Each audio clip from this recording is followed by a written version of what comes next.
You know, we talk about storytelling all the time. It builds brands, it sells products, it creates blockbuster movies.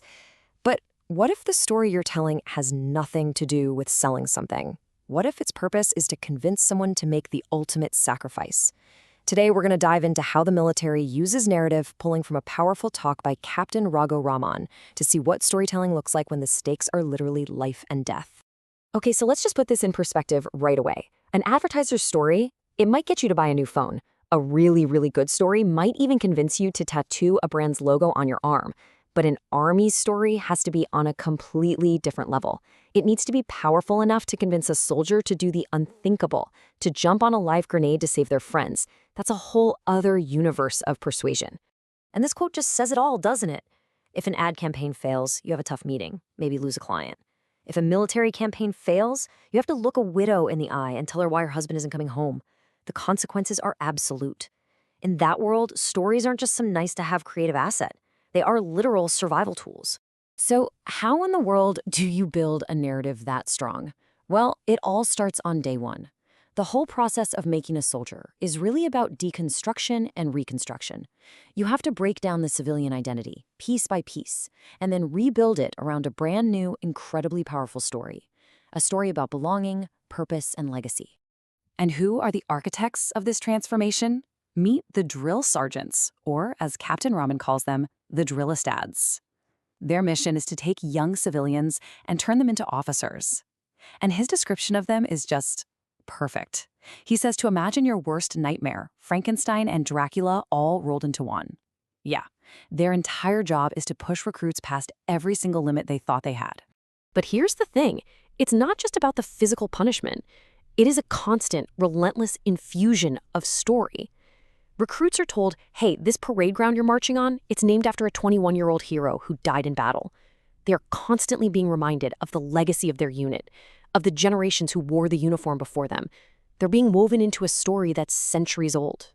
And after 18 months of this absolute grind comes the final profound lesson. The very same instructor who broke you down, who had his boot on the back of your neck, he now stands at perfect ramrod attention and salutes you. Because you're not a civilian anymore. You are an officer. You've become a part of the story. The transformation is totally complete. And it's this new identity that makes acts of courage possible that are honestly hard for most of us to even comprehend. This next story from the Kargil War shows exactly what happens when the group's survival becomes more important than your own. So picture the scene. It's the Kargil War, one of the most brutal, high-altitude conflicts you can imagine. And there's this one critical enemy post on top of a peak that absolutely has to be taken. The success of an entire battalion's attack depends on taking out this single position before dawn. But there's a massive problem. That post is defended by a single machine gun, and it's got a small team of soldiers completely pinned down just 20 meters away. Every time they so much as breathe, a hail of bullets just rips apart the rocks all around them. They quickly realize the only way to save the battalion is a death charge, a final suicidal run straight into the gunfire. And what happens next is the whole point of this story. A non-commissioned officer, he gets ready to make the charge, but the lieutenant in command, just 24 years old, he pulls him back. And he gives them this simple reason. You have a wife and kids. I'm young, I don't have a family, let me be the one to do it. And then he charged, alone. He took multiple bullets, but he destroyed the post, saved his men, and saved the mission. That is the unbelievable power of the narrative he was living. But not all these powerful narratives are so grim. Sometimes the most uniting stories can actually come from the most unexpected, even funny places. Let's take a look at how one unit built its entire legendary ethos around a very peculiar incident. So it all starts with a question you can't help but ask. You walk into this particular army unit's officer's mess, and there on the wall is a taxidermied leopard. And the little plaque underneath it raises a very strange question. How on earth does a leopard die of shame? Well, the legend goes that back during the 1971 war, a mess cook was cleaning up late one night out in the misty jungle. He was getting really irritated by this stray dog that kept trying to snatch scraps of food. Finally, he gets fed up, grabs a big metal serving ladle, and just gives the dog one huge whack. So the next morning, what do they find lying dead right outside the mess? An 8-foot leopard. And that story, it became legendary. So they mounted the leopard on the wall with its plaque, and it created this totally unique identity for the whole unit. The unspoken message was pretty clear. If our cook can take out a leopard with a ladle, just imagine what our soldiers can do. Their ethos became, who are you messing with? Okay, so this is all fascinating stuff from the military, but how does any of it translate to the boardroom? Well, Captain Raman's own story of moving from the army to the corporate world shows how anchoring a team to a higher purpose can get them to achieve the seemingly impossible. After the 2611 Mumbai attacks, Captain Raman was put in charge of building India's National Intelligence Grid, NACGRID. The goal was to connect all the different intelligence databases across the country. And just look at this table. The scale of the challenge was immense.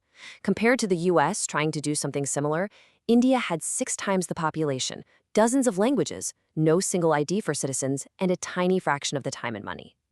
So the very first hurdle they faced was a bureaucratic nightmare. Just creating the initial project report, the DPR, usually takes 9 to 12 months in a government setting.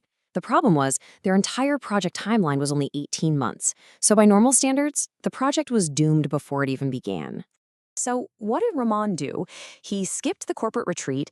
Instead, he took his team of consultants, who were all from rival firms, by the way, to meet an officer from the elite commandos who fought in the 2611 attacks.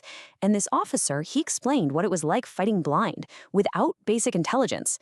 Then he looked right at the team and said, next time we go into battle, please don't make us fight at a disadvantage. He connected their bureaucratic paperwork directly to the lives of soldiers on the front line. And the results, Captain Raman said the bus ride back was completely silent. The petty rivalries between firms just evaporated. The team was no longer just a group of consultants. They were on a mission, and they delivered that 9-month report in just 110 days. That is the power of connecting what you do to a purpose so much bigger than yourself. Okay, let's bring all of this back to you. We've seen how powerful narratives can forge soldiers and unite teams. But really, the most important story is the one you tell yourself. This final lesson is all about finding the courage to live your own bolder life. I want you to take a second and actually think about this. When were you the happiest in your entire life? Try to really visualize that moment. Your biggest achievement, your most meaningful relationship. Just pinpoint that feeling in your mind. Now, here's the interesting part. If you trace that moment of pure happiness all the way back to its origins, Captain Raman argues that you'll almost always find it started during one of your worst moments, a time of loss or heartbreak or failure. Our greatest strengths and our biggest joys are often forged in the fire of our toughest trials. And that leads to this final crucial idea. We're all taught to see fear as something to avoid, right? To run away from. But what if it's not? What if, like Raman says, fear is actually a gift? What if it's just a signal that you're at the very edge of your comfort zone, on the verge of real growth? If you can learn to manage it, to lean into it, fear can be the very thing that launches you into a completely new orbit. So the final question is, what story are you writing for yourself?